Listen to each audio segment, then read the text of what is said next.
Bienvenue dans cette nouvelle édition de l'Africa Newsroom sur Africa 24.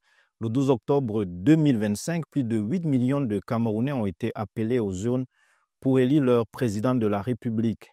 Selon les résultats officiels proclamés par le Conseil constitutionnel du Cameroun, Paul Biya a été réélu pour un nouveau septennat avec 53,66% des suffrages valablement exprimés. Un score qui confirme la solidité de son parti, le Rassemblement démocratique du peuple camerounais, mais aussi l'émergence de nouvelles forces comme le FSNC.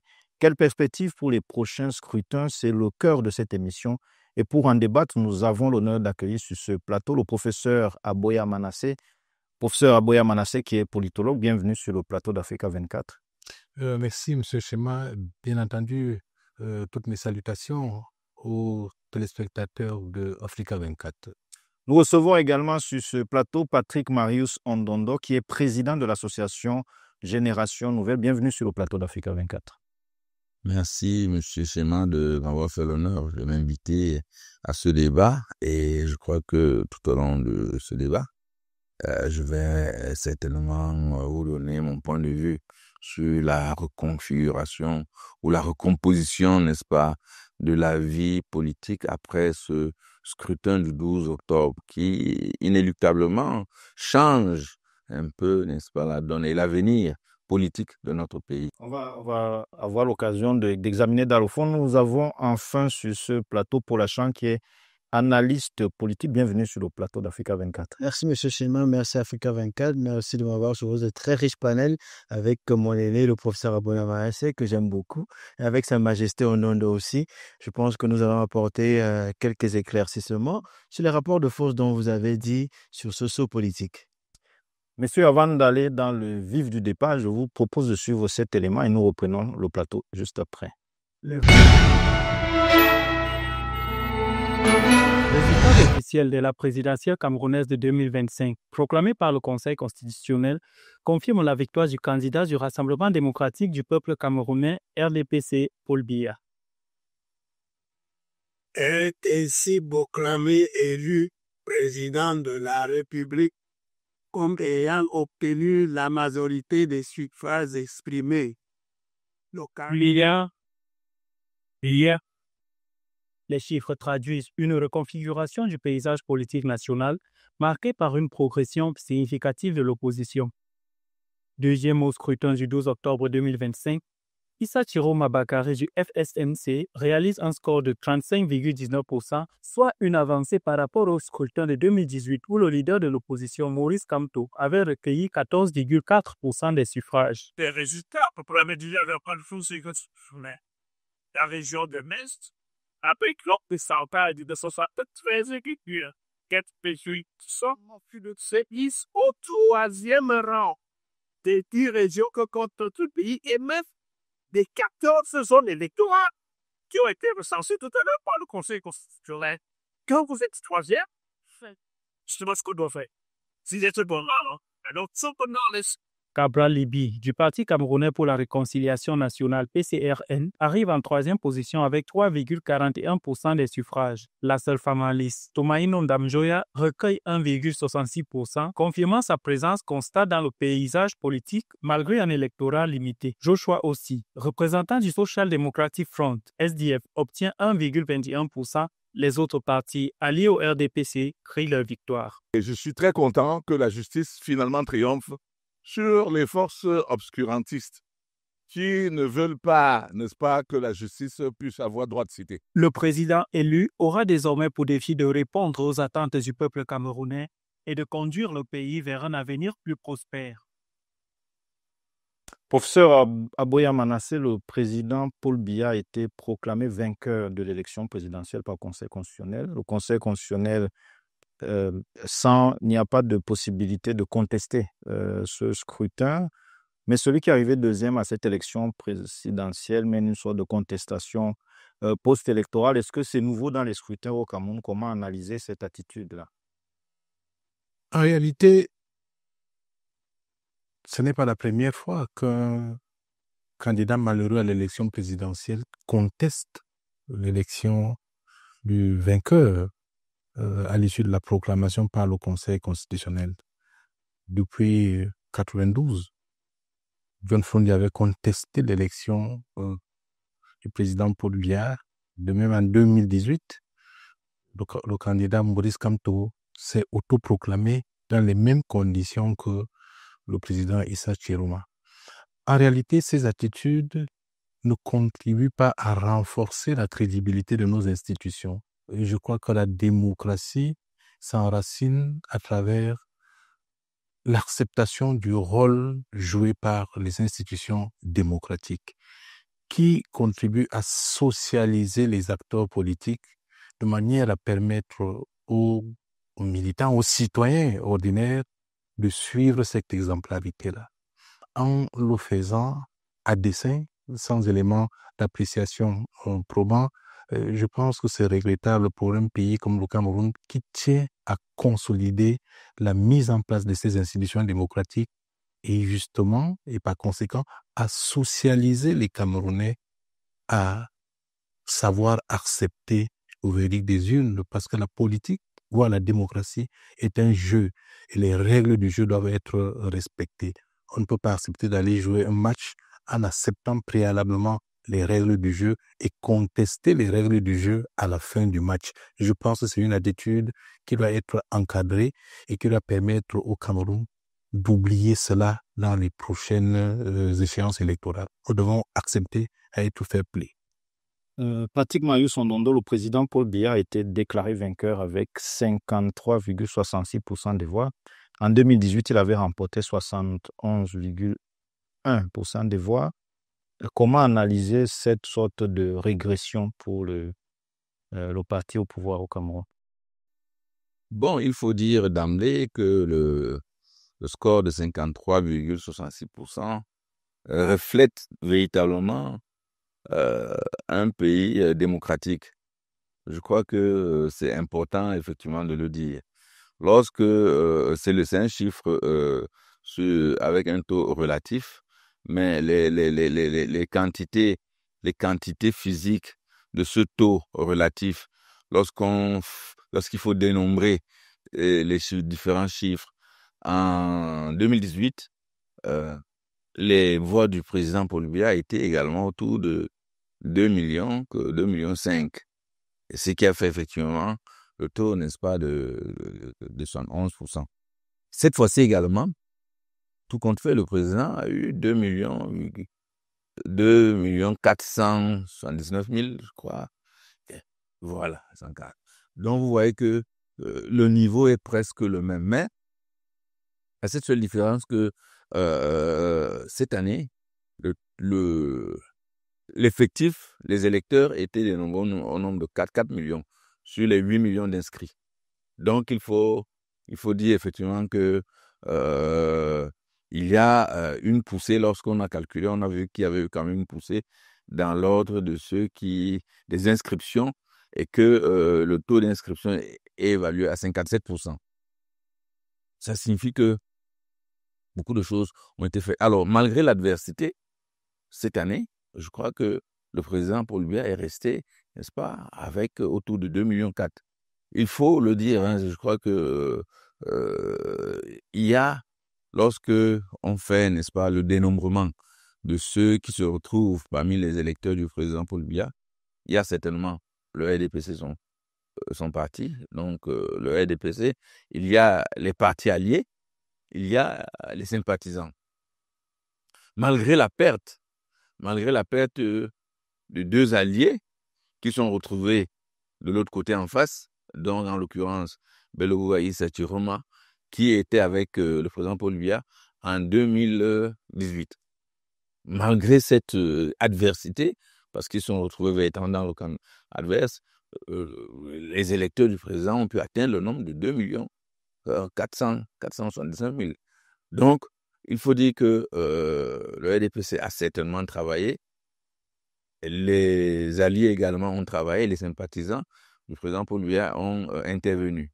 Bon, mais il y a quelque chose qu'il faut effectivement noter, c'est que dans le RDPC, en 2020, lorsqu'on faisait le sommet politique du RDPC, on estimait que le sommet politique du RDPC, dont le dénombrement des militants du RDPC, pouvait aller, n'est-ce pas, au-delà de 4 millions, 4,5 millions.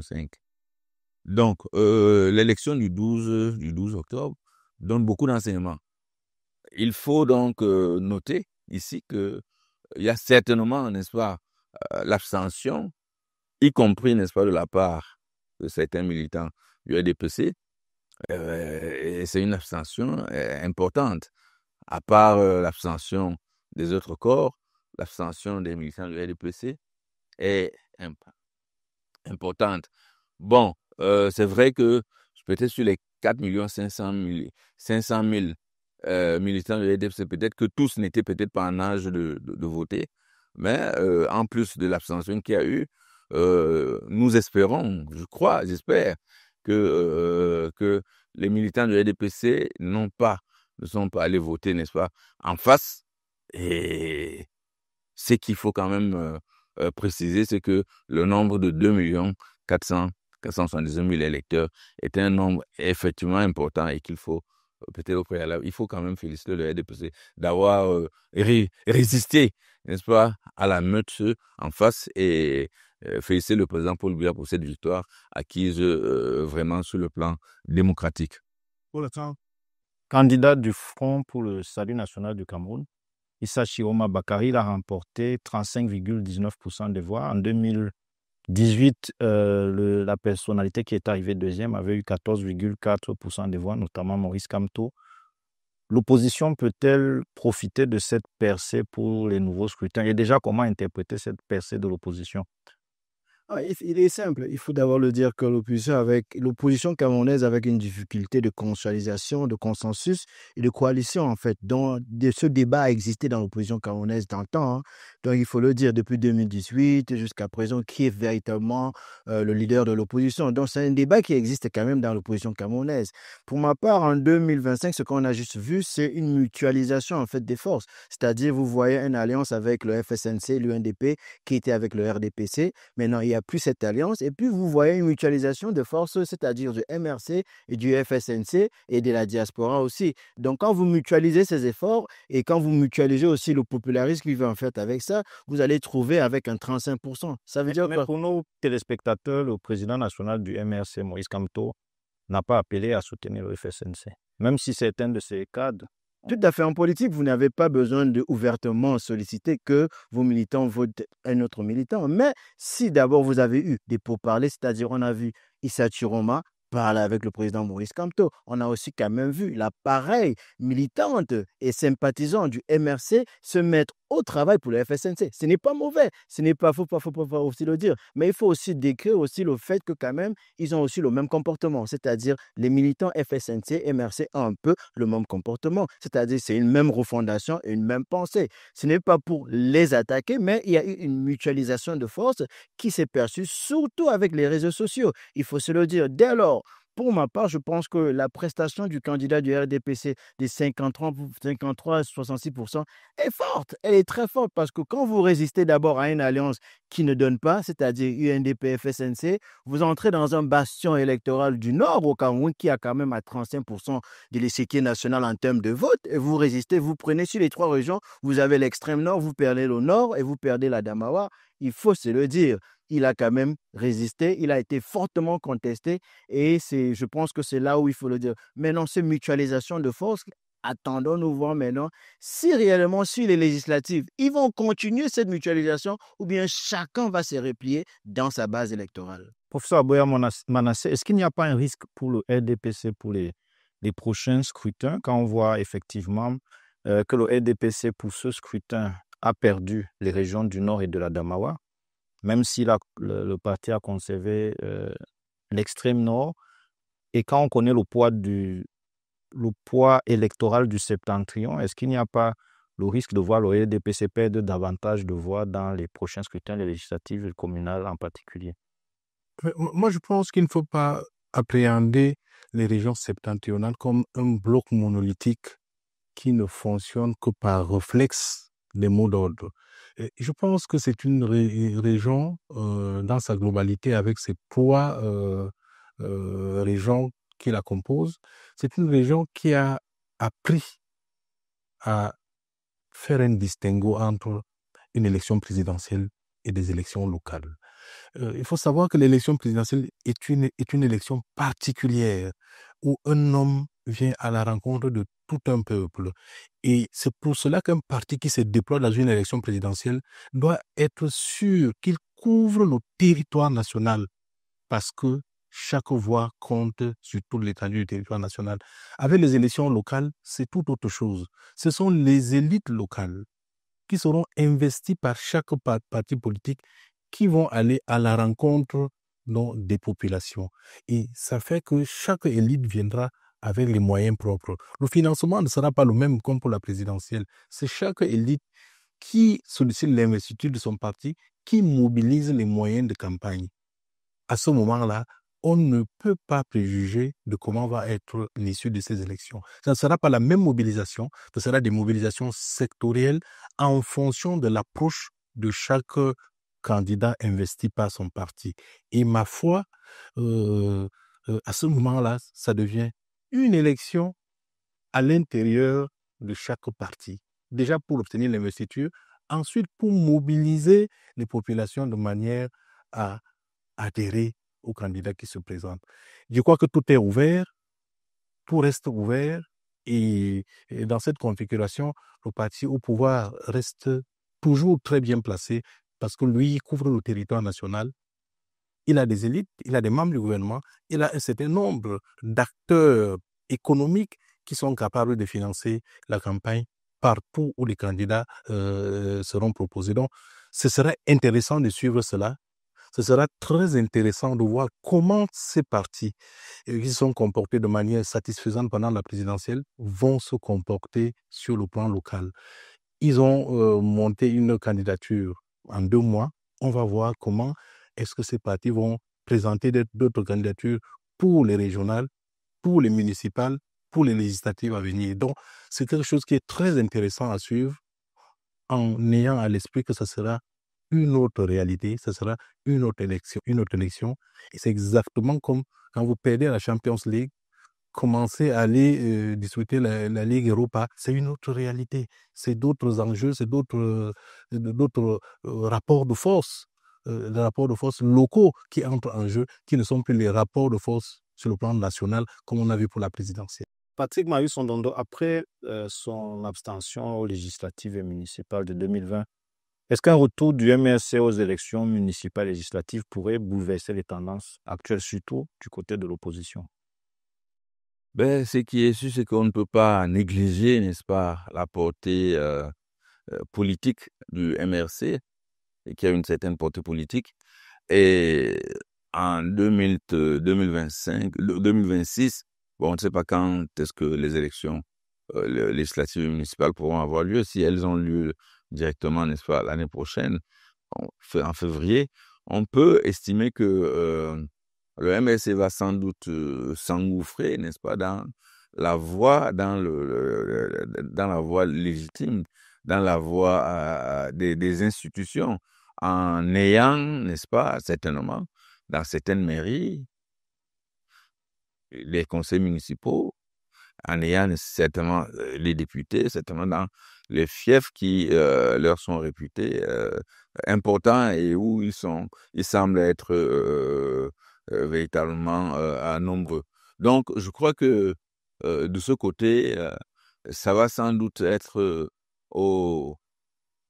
certainement au profit du MRC, mais ça va également être à la déroute du FSNC qui, semble-t-il, aurait certainement loué des militants, s'il faut exprimer ce terme, parce que beaucoup de militants du MSC auraient voté pour Issa Chiroma. Et au moment où il faut maintenant faire cavalier seul, je crains, n'est-ce pas, que le parti Issa Chiroma ne se retrouve véritablement seul face à certaines réalités et que à ce moment, puisque c'est ça le chacun pour soi, à ce moment, n'est-ce pas, on saura exactement quelle est la valeur politique de Issa Chiroma. Et la valeur politique également du MRC qui, jusqu'ici, a fait beaucoup de bruit, il faut le dire, et qui n'avait pas encore participé à une élection proprement dite. Et là, ça pourrait effectivement recomposer, n'est-ce pas, la vie politique du Cameroun. il s'agit aujourd'hui du MRC, mais il s'agit également d'autres formations politiques qui ne sont pas à négliger, qui ont vu leur participation, n'est-ce pas, à l'élection présidentielle avec des candidats. Donc, voici un peu comment la vie politique risque d'être recomposée. Mais j'espère effectivement que tout le monde va respecter les règles du jeu, parce qu'il ne suffit pas d'aller, n'est-ce pas, à l'élection, il faut respecter les règles qui instituent l'élection et il faut respecter tout ce qui est, toutes les conditions qui sont liées, n'est-ce pas, aux élections qui vont intervenir. Paul Atchang, est-ce que si on suit tout ce qui a été dit sur ce plateau, la contre-performance des autres acteurs politiques, des autres partis politiques, je vais notamment revenir sur certains chiffres.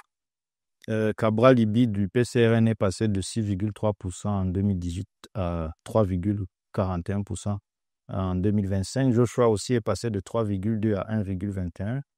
Adamou Damjoya, paix à son âme, de l'UDC, avait eu 1,7% en 2018. Son épouse a eu 1,66%. Bon, l'UDC stagne.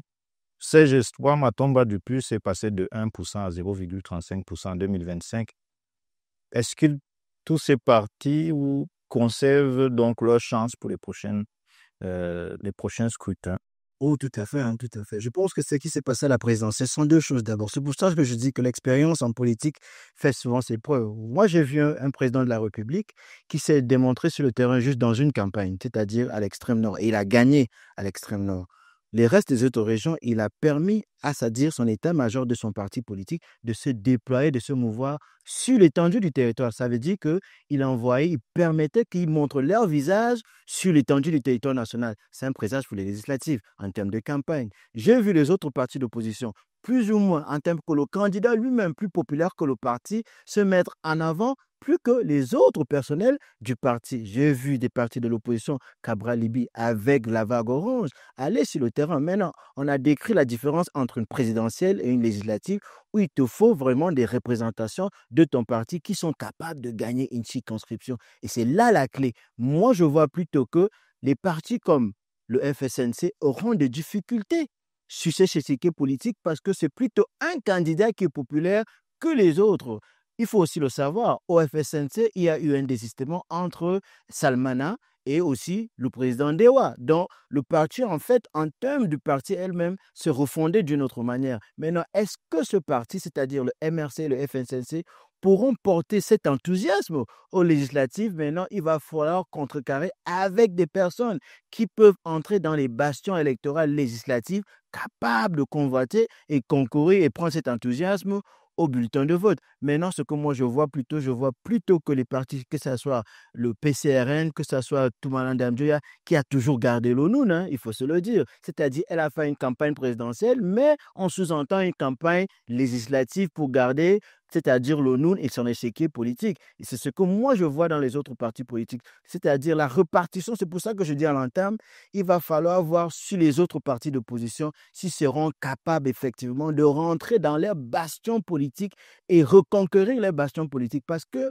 la difficulté dans une coalition, une mutualisation en politique, c'est que dès que vous vous mutualisez, vous perdez un peu votre bastion politique. Et quand vous perdez votre bastion politique, le risque est énorme aux législatives et aux municipales. Donc pour ma part, la bagarre est lancée. Professeur Aboya Manasseh, certaines personnes ont au fait de dire que Bello Bouba Maïgari, avec son score de 2,45%, ne devenait plus l'acteur important du septentrion. Vous semblez vous dire que c'est comme vendre la peau de l'ours avant de la voiture, si on veut voir par rapport au prochain scrutin. Effectivement, parce que quand vous considérez les majorités sortantes, l'UNDP est la deuxième force politique, parce que c'est le parti qui a le plus grand nombre de municipalités et le plus grand nombre de députés. Donc, à mon sens, c'est l'un des partis qui est plus fort sur le terrain au niveau de l'opposition. Quand on comptabilise le nombre de ses élus, du moins à la sortie des précédentes législatures et municipalités. Donc, il faut faire très attention. On ne peut pas décréter la disparition de l'UNDP. C'est très tôt. Et je pense que ce parti est en train de se remettre en cause pour mieux se projeter. Et je peux vous affirmer que c'est le parti le plus populaire en dehors du RDPC dans les régions septentrionales. Donc, je pense que la concurrence avec son voisin de Garoua, qui a bénéficié des soutiens des autres acteurs politiques, a certainement joué dans le recul de son pourcentage. Mais au niveau des législatives, c'est un parti qui connaît justement la politique locale. Son leader a une très grande expérience politique lui permettant de se projeter au devant de la scène. Et je pense que lui-même, en se présentant comme candidat, il avait dit qu'il répondait aux souhaits de la base. Donc, c'est toute une autre réalité qui va s'ouvrir avec les prochaines élections locales. Et vous verrez que ce n'est pas aussi facile que ça de battre l'UNDP sur le terrain, qui a toujours son mot d'ordre. Ako veut dire le feu et la couleur verte. C'est le mot d'ordre qui l'amène souvent à rallier le maximum de soutien pour justement briguer les élections locales. Donc, c'est un parti qui est quasiment difficile à battre dans la Damaoua, quasiment difficile à battre dans la Benoué, et c'est le parti qui a le plus causé des problèmes au RDPC à l'extrême nord. Donc on ne peut pas vendre la peau de l'UNDP avant l'issue des prochaines consultations locales. C'est entendu, je vous propose de marquer une courte pause. Nous marquons une courte pause et nous revenons dans un instant pour la deuxième et dernière partie de cette émission spéciale de l'Africa Newsroom consacrée au nouvel échiquier politique au Cameroun. Retour sur ce plateau de l'Africa Newsroom dans cette édition spéciale consacrée au nouvel échiquier politique. Nous sommes toujours en compagnie du professeur Aboya Manasseh qui est politologue, de Patrick Marius Ondondo, président de l'association Génération Nouvelle, et enfin Paul Atchang qui est analyste politique. Paul Atchang, le parti au pouvoir, le Rassemblement démocratique du peuple camerounais, reste dominant. L'opposition accuse les institutions d'être inféodées. La réforme du code électoral qui est demandée par un certain nombre d'acteurs pourrait-elle renforcer la confiance des électeurs dans les prochains scrutins à venir? Oui, tout à fait. Je pense que pour tous les acteurs du processus électoral, parce qu'il faut se le dire, c'est-à-dire le parti au pouvoir, même aussi les partis d'opposition, ont les points à gagner dans ce peut-être amélioration, je ne dirais pas une refondation, parce que le code électoral en elle-même, elle est bien, mais une réappropriation peut-être des partis politiques en permettant, dans une manière inclusive et participative, que les militants et les sympathisants se réapproprient franchement du code électoral. Parce que ce qu'on a vu, c'est qu'on a les militants et les sympathisants qui ne se réapproprient pas du code électoral, ou bien ne connaissent même pas le code électoral, mais nous voyons plutôt que les électeurs inscrits votent, mais ceux qui ne sont pas inscrits, c'est ceux qui manifestent. Donc, il y a un problème en termes de promotion de la sensibilisation, éducation, de code de conduite par rapport au code électoral. Maintenant, au code électoral en elle-même de changer, je pense que principalement tous les acteurs veulent peut-être une amélioration au niveau numérique, c'est-à-dire l'article 113 qui dit que peut-être faire savoir au niveau du bureau de vote les résultats. Est-ce que peut-être ce processus peut devenir plus numérique ou digitalisé? Je pense que c'est peut-être cela, mais amélioration de ça, je pense que bien sûr pour tous les acteurs, y compris le RDPC, y compris les CAM, y compris les acteurs qui sont dans le processus électoral. Avant de poursuivre le débat sur cette question, je vous propose de suivre cet élément et on revient sur le plateau juste après. J'ai lancé tout récemment un recrutement des maires, des conseillers municipaux, des députés. Parce qu'en fait, les gens pensent que le président de la République, c'est lui qui fait en sorte que ça n'aille pas au Cameroun. Non. Moi, j'ai dit que chaque Camerounais, que ce soit de la diaspora, chaque Camerounais d'ici, vous, les hommes des médias, les intellectuels, les professeurs, ainsi de suite, j'appelle tout le monde à pouvoir se mobiliser, à nous rejoindre dans cette dynamique nouvelle pour qu'on mette en place un nouveau cadre politique et de nouveaux hommes politiques. Donc, nous sommes un mouvement ouvert, le RDPC est partout, mais lorsque vous rentrez, par exemple, au Nord, vous allez voir que l'élite du Nord, l'élite du RDPC, c'est beaucoup plus les anciens qui sont là depuis avec le président de la République, qui sont là depuis le début. Or, le président de la République, c'est une génération qui est en train de sortir. Et il faut renouveler cette génération d'hommes politiques-là. Voilà, et c'est là où MPCC est un parti qui effectivement offre ici l'opportunité à tous les jeunes, à chaque Camerounais, et je dis encore une fois de plus à cette diaspora africaine qui, de l'autre côté, est une diaspora qui critique. Beaucoup de Camerounais sont là. Pourquoi est-ce qu'ils ne viennent pas là pour devenir des maires, des députés, des conseillers municipaux dans leur propre village? S'ils ont cette occasion, cette chance, que chacun vienne ici au Cameroun, qu'on se mette ensemble et qu'on travaille. Voilà, le président de la République, M. Paul Biya, il y a cette, effectivement, occasion qui est là et qui permet à tous les Camerounais de pouvoir participer. Maintenant, nous avons un mouvement. Si, par ailleurs, ils n'ont pas réussi, parce qu'effectivement, dans ces mouvements, le RDPC est un mouvement qui est déjà, qui a une élite qui est là depuis. Et lorsqu'ils vont présenter les candidats aux élections législatives et municipales, cette élite veut encore porter des écharpes. Vous voyez? Et en face, nous avons ce mouvement politique, le MPCC, qui a été créé pour la jeunesse et donné à cette nouvelle jeunesse, celle-là, effectivement, qui doit s'élever, parce que chacun peut devenir conseiller municipal chez lui, chacun peut devenir maire chez lui, chacun peut devenir député au Cameroun. Voilà, il y a de l'espace pour tout le monde. Professeur Aboya Manasseh, en vue des scrutins à venir, les élections régionales qui doivent avoir lieu le 30 novembre, les législatives et les communales en début d'année prochaine, certains acteurs, comme on en parlait, certains acteurs politiques estiment que le système semble verrouillé pour permettre l'émergence d'une force ou de forces de l'opposition qui pourrait même être majoritaire, que ce soit à l'Assemblée nationale ou dans la commune. Est-ce que le système est si verrouillé que ça? Je ne pense pas. Je pense que la critique qui est souvent formulée à l'endroit des institutions en charge d'encadrer le processus électoral sont décriées simplement parce que le parti au pouvoir a des majorités dans toutes les institutions démocratiques. Or, la politique, c'est le rapport de force. Il ne faut pas vous attendre un jour qu'une majorité sécrète des lois pour favoriser l'opposition.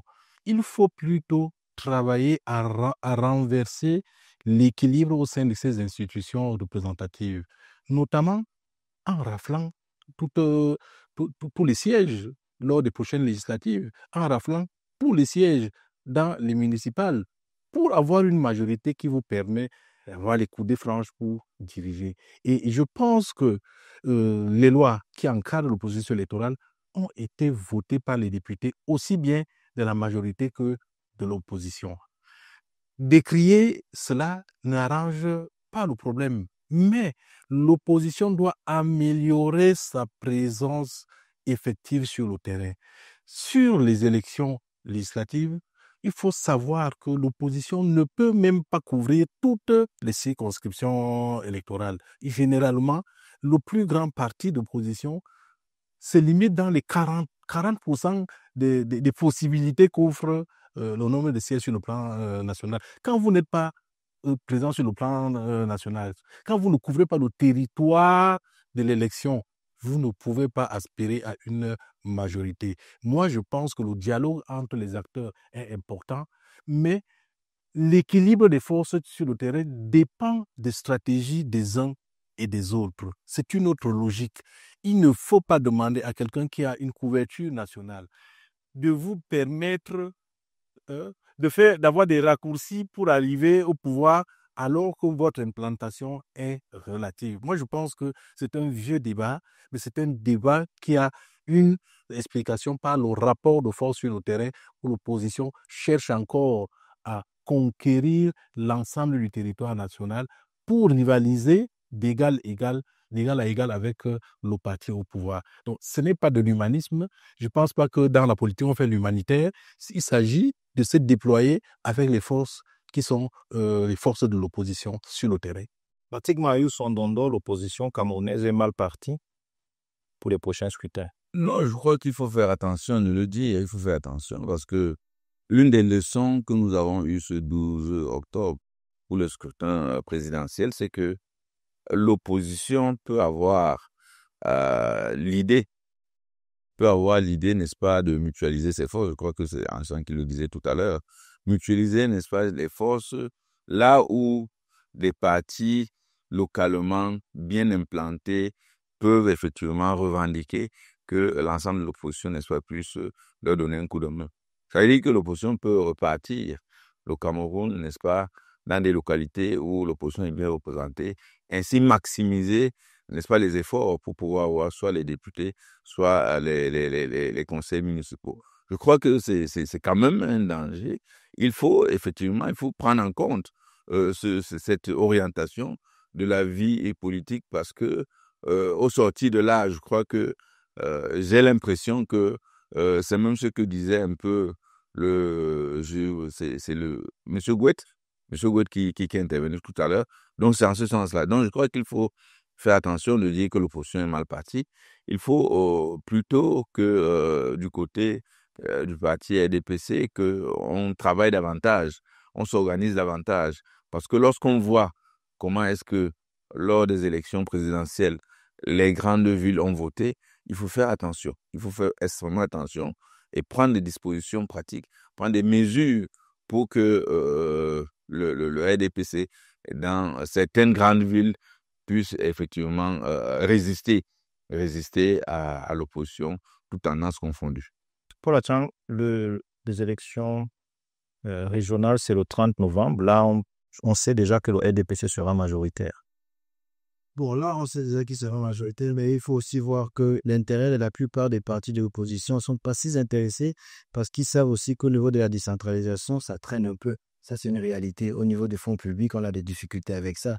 Ce n'est pas un secret. Donc, l'intérêt aussi par rapport aux partis politiques. Les partis politiques d'opposition au Cameroun, il faut aussi le préciser avec quel type d'opposition, parce que souvent, on parle généralement d'opposition, mais pendant les législatives, je le dis souvent, vous trouvez une opposition qui est plus proche à la personne qui a gagné la présidence. Pourquoi? Parce qu'ils estiment qu'ils pourront faire plus pour leur électorat que l'opposition. Donc, il faut aussi le savoir. Donc, chaque parti va avec ses armes. C'est-à-dire, vous trouvez aussi des oppositions, des partis d'opposition qui, sachant que le président Paul Biya, chef d'État, auront peut-être plus en termes de gain de cause pour se rallier au RDPC. Il faut aussi le savoir et le préciser. Donc, pour ma part, il y a aussi des autres partis politiques qui n'ont pas pris part à l'élection présidentielle, qui vont aussi concurrencer aux municipales et aux législatives. Donc, c'est un autre débat. En fait, c'est une autre élection complètement. Il faut, en termes de stratégie, il faut planifier et ça va revenir sur le fond, en fait, sur l'électorat d'une circonscription précise de ce parti politique. Et si aussi ce parti politique, en termes de fonds, en termes de ressources, ils sont capables. Donc pour moi, la plupart des régionales, les partis politiques qui sont capables au niveau de ressources vont se mobiliser. C'est pour cela que d'entendre bien même qu'ils se sont mis sur ces listes vers Elecam. On connaît déjà ces partis politiques. Ça veut dire d'ailleurs que ces partis politiques avaient déjà des ressources mises en place pour ces élections aussi. Là, il faut savoir prévoir aussi, il faut savoir ça. Donc pour ma part, les régionales vont se bien passer.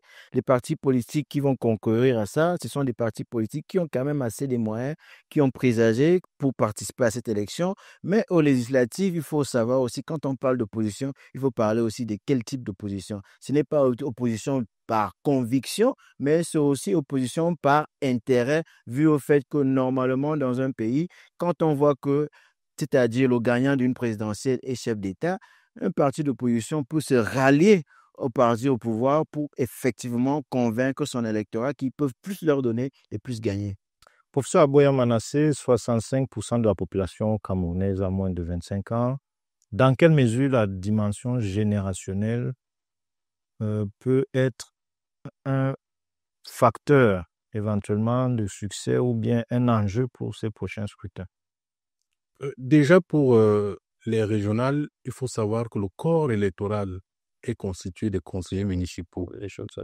Et c'est pour cela que vous avez à juste titre dit que naturellement, le parti au pouvoir va les gagner puisque il contrôle plus de 90% du corps électoral. Pour les législatives, par rapport à la jeunesse, malheureusement, la jeunesse camerounaise est essentiellement implantée dans les grandes villes, dans les universités, dans les grandes écoles. Et c'est pour cela que les programmes politiques des différents candidats doivent déployer des stratégies pour intéresser la jeunesse dans les grandes villes en mettant en évidence des, des projets de nature à promouvoir l'emploi jeune, à créer l'auto-emploi à travers des financements spécifiques permettant aux jeunes de se retrouver,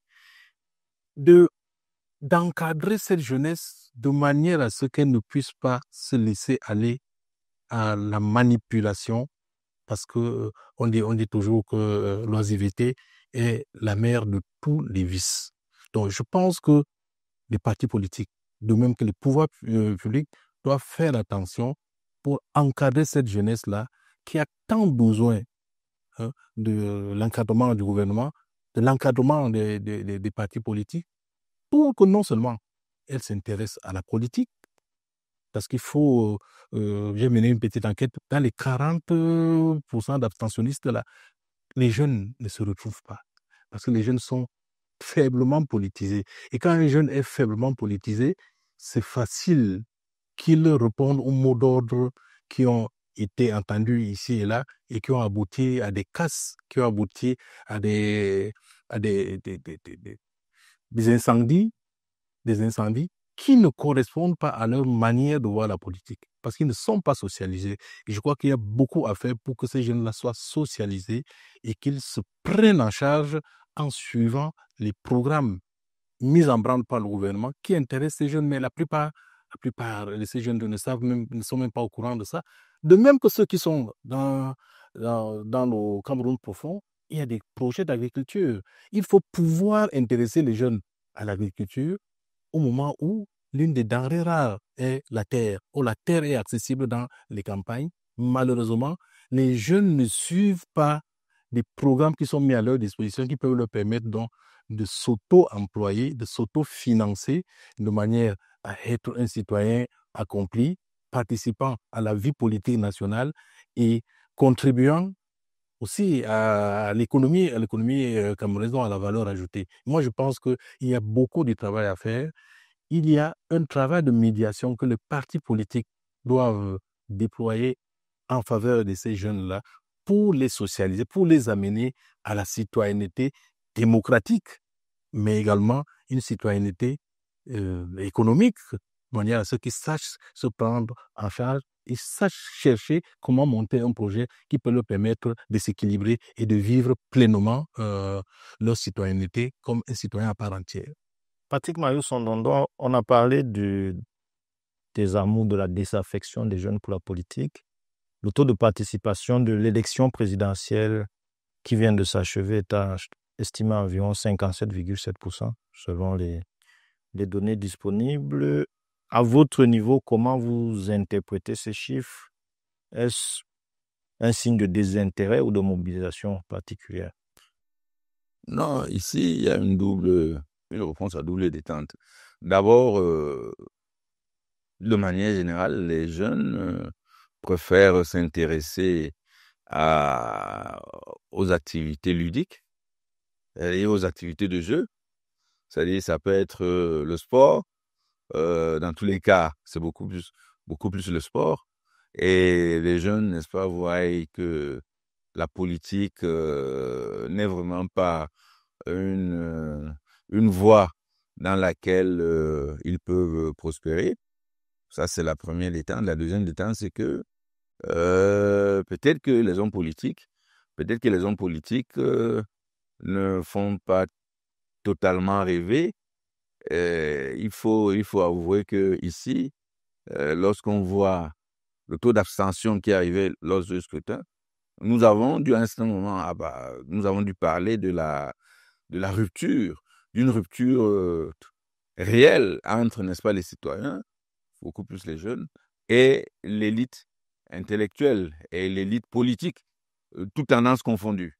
Donc, je crois que ici, le sens, l'un des sens, n'est-ce pas, de ce scrutin, l'une des leçons, l'un des enseignements qu'il faut retenir également, c'est savoir qu'il y a certainement une rupture entre n'est-ce pas, l'élite politique camerounaise et les jeunes.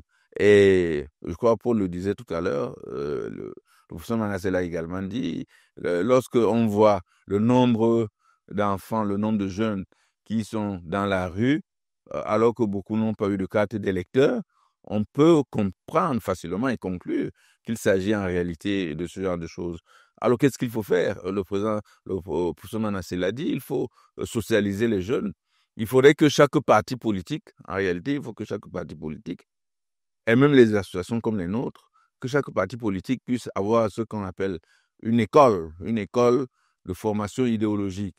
Et là, on saura que, n'est-ce pas, l'extrémisme ne va pas l'emporter, le fondamentalisme ne va pas l'emporter, et que la modération idéologique va l'emporter. Donc, il faut que chaque parti politique s'y mette, il faut que les leaders d'opinion que nous sommes, que nous puissions effectivement donner un discours de modération politique à tous les jeunes, que les médias que vous êtes puissent également avoir dans vos programmes une sorte, n'est-ce pas, d'émission de formation politique ou de formation à la citoyenneté.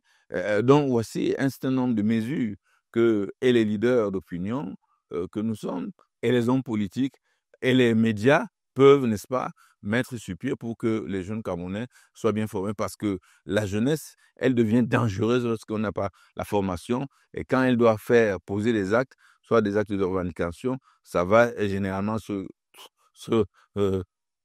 être la casse, être la violence, être un certain nombre, n'est-ce pas, d'activités d'extrémistes et toutes choses qui ne sont pas bonnes, n'est-ce pas, pour le Cameroun. Il faut donc pouvoir former notre jeunesse. En termes de réforme institutionnelle, on a abordé la question du code électoral.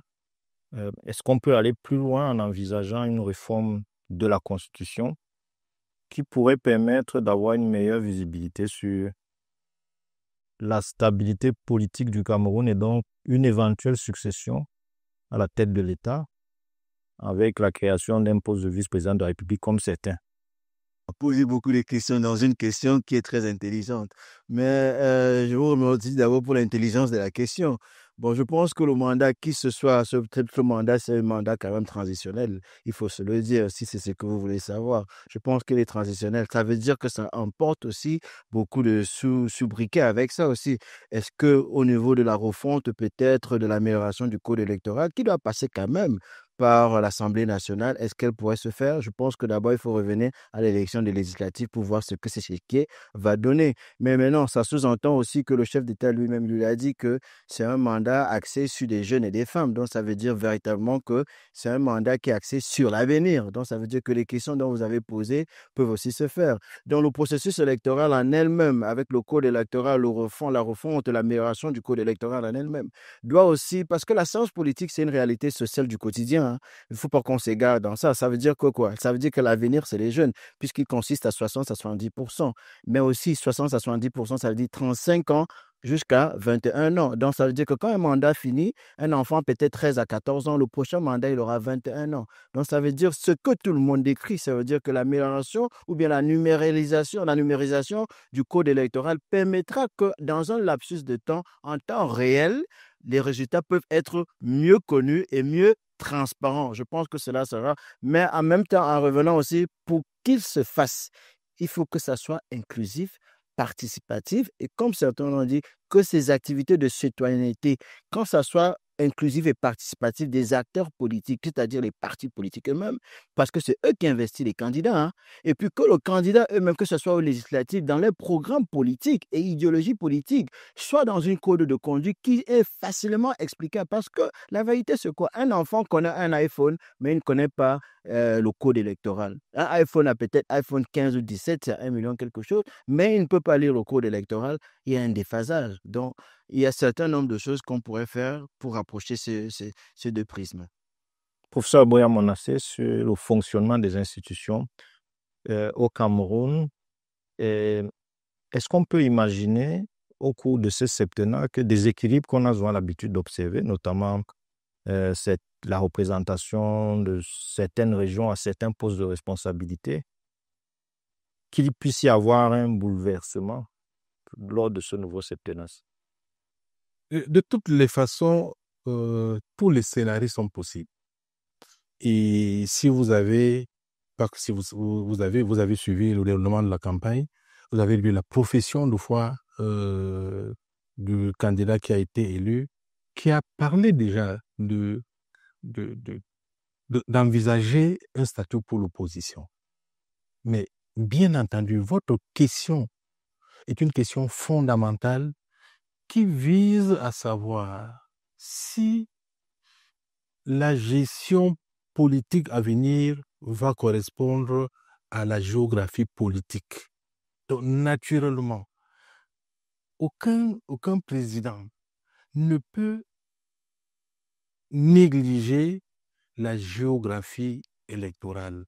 Chaque président sait toujours où est-ce qu'il a été élu, où est-ce qu'il n'a pas été élu, où est-ce qu'il a été élu pour les éventuelles récompenses, où il n'a pas été élu pour des correctifs de manière à ce que la prochaine campagne lui soit favorable. Donc, il sait les raisons pour lesquelles il n'a pas été élu dans telle circonscription pour que des politiques publiques puissent être déployées. Question de dire aux électeurs de là, je vous ai compris, je vais réajuster. Donc, naturellement, votre question est très importante à l'issue de ce scrutin. Les perspectives peuvent être tournées sur la coexistence entre les politiques qui vont être faites, les nominations qui vont être faites par rapport à la géographie électorale. Parce que les uns et les autres s'attendent à ce que le président puisse comprendre le message des urnes par région, par pourcentage, pour être en phase avec cela. Bon, maintenant, la rotation des institutions. Et qui suis-je pour savoir que la rotation des institutions prendra telle direction? Il n'y a que le président lui-même qui sait et qui a déjà ses petits papiers, qui sait comment est-ce qu'il va manager tout cela avec ses conseillers, avec ses amis politiques, un peu partout sur le territoire national, qui sait comment les configurations peuvent être faites. Mais déjà, ce qu'il a promis dans la profession de foi, c'est un statut pour l'opposition. Et je pense que les modestes analystes, les modestes acteurs comme nous attendons, comme vous, M. Sheba, ce que le président va faire à l'issue de sa prestation de serment. Patrick Mayus-Ondondo, on va terminer avec vous en 30 secondes. Est-ce que le remaniement gouvernemental tant sollicité devrait être une priorité du président Paul Biya après sa prestation de serment? Non, je ne doute pas un seul instant que le président Paul Biya a beaucoup d'informations, beaucoup de renseignements et qu'il sait quelles sont les attentes du peuple camerounais. Il a dit qu'il devait laisser, n'est-ce pas, le Cameroun entre les mains des jeunes et des femmes. Et je crois que tout le Cameroun actuellement attend ce remaniement qui devient une priorité. Je crois que le président fera effectivement ce clin d'œil à la jeunesse camerounaise, il fera, n'est-ce pas, ce clin d'œil à la femme camerounaise et que l'échiquier politique sera disposé de telle sorte qu'il y ait toujours un équilibre, n'est-ce pas, entre les différentes composantes régionales, entre les différentes composantes sociologiques, et que le Cameroun, pour que, n'est-ce pas, l'unité et la paix puissent continuer à régner au Cameroun. Je vous remercie. C'est la fin de cette édition spéciale de l'Africa Newsroom qui était consacrée au nouvel échiquier politique après les résultats de la présidentielle du 12 octobre 2025. Nous étions en compagnie du professeur Aboya Manasseh, qui est politologue, de Patrick Mayus-Ondondo, le président de l'association Génération Nouvelle, Paul Achang, analyste politique. Messieurs, merci d'avoir accepté l'invitation d'Africa 24. Merci aussi à vous d'avoir suivi cette édition spéciale de l'Africa Newsroom. Bonne suite des programmes sur Africa 24.